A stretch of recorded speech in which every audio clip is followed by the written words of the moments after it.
Distinguished members of Parliament, participants, UPF International Leadership Conference from Europe, Eurasia, Middle East, and North Africa. Ladies and gentlemen, good afternoon. It is an honor for me to sit here today, in this historic venue, to be with all of you. Before I deliver the founder's address, I would just like to say how deeply moved I was last night at the opening banquet to witness in one room so many participants of all races, religions, schools of thought, men and women, young and old, people of all ages, devoted to the realization of world peace, and who are tirelessly working in all sectors to create sustainable global development and harmony as one united family under God. Despite the constant news of a world drifting off into an oblivion, where division, borders, walls, armaments, war, devastation, ignorance, self-interest, poverty, lack of human and moral rights, and the outright destruction of life on this planet plague and darken our daily existence, yesterday I witnessed something completely different. I saw a ray of hope and felt for the first time in a long while that change is possible when we are united as one under the divine light and truth of God, our Heavenly Parent, and when we work to live together in balance and harmony with all life. I was truly inspired by the sincere heart and passionate exchange of amazing individuals, leaders, teachers, heroes, and saints who I believe are pioneering an enlightened way of life based on a higher consciousness to live for the sake of others. Such people do not just talk about peace. Rather, they work to actualize peace in their homes, in their communities, societies, nation, and the world.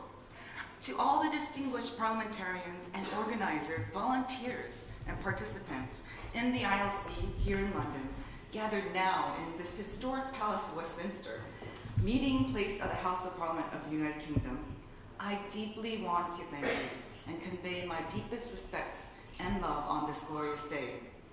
Can we give a round of applause to all the great men and women in this room?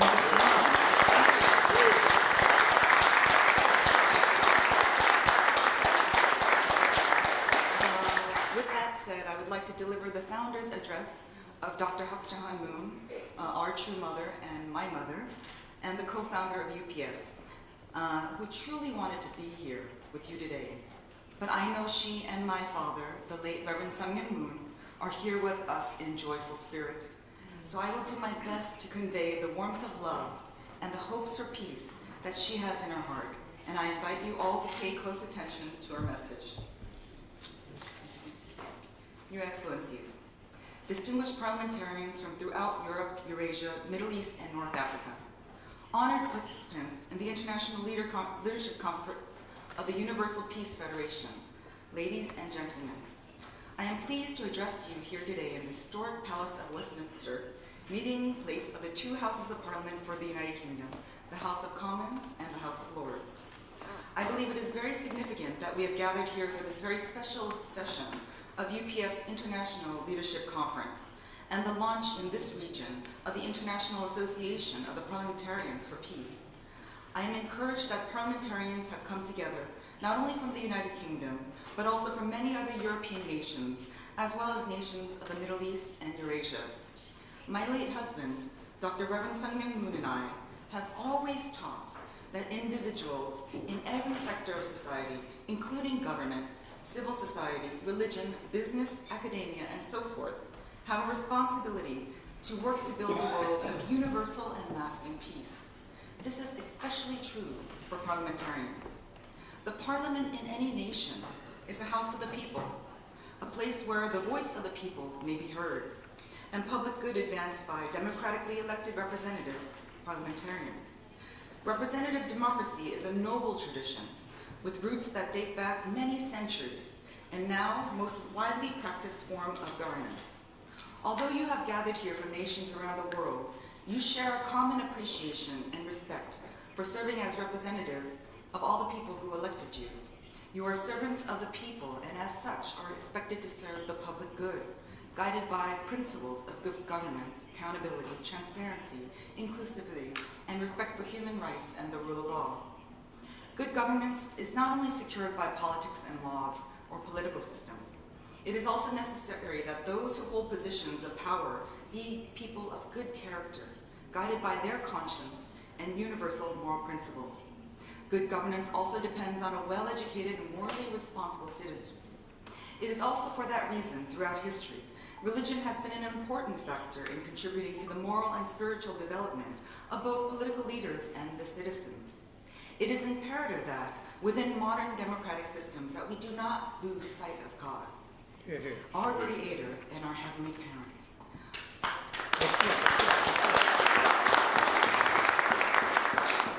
Nor of spiritual principles and laws that have been taught throughout the ages.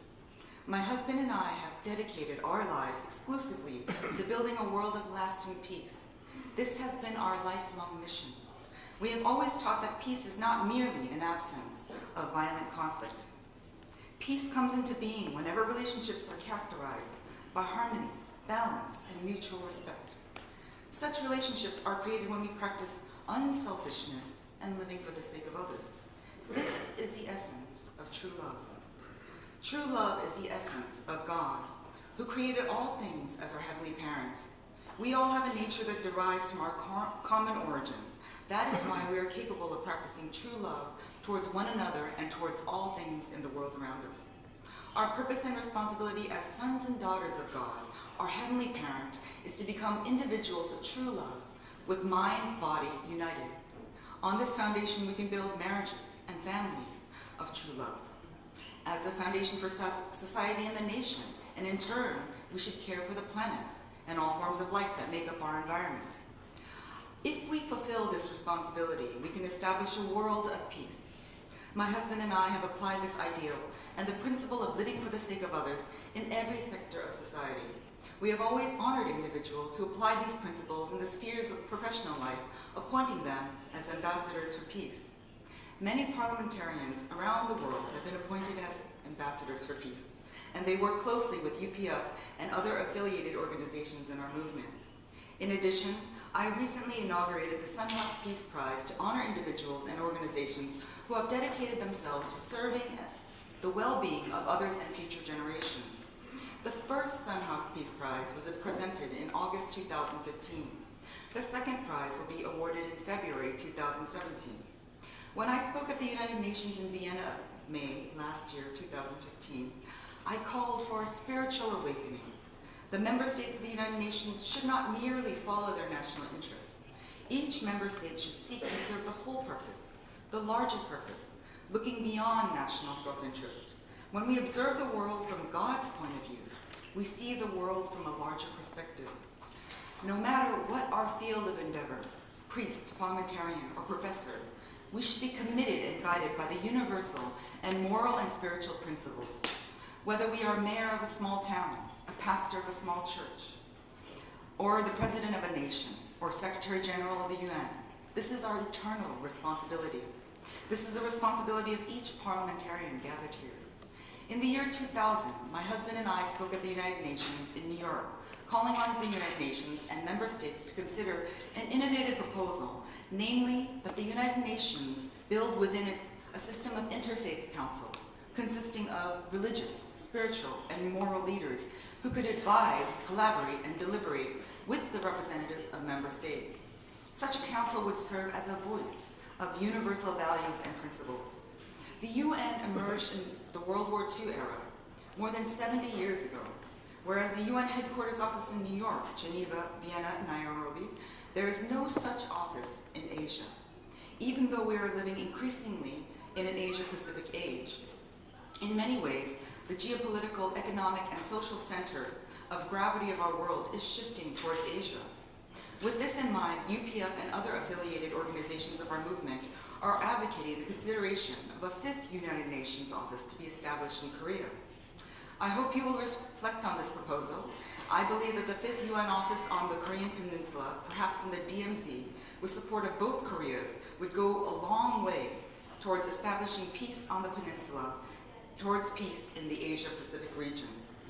In closing, I want to emphasize the importance of the role of parliamentarians. You represent the people. You are entrusted with the people's great responsibility.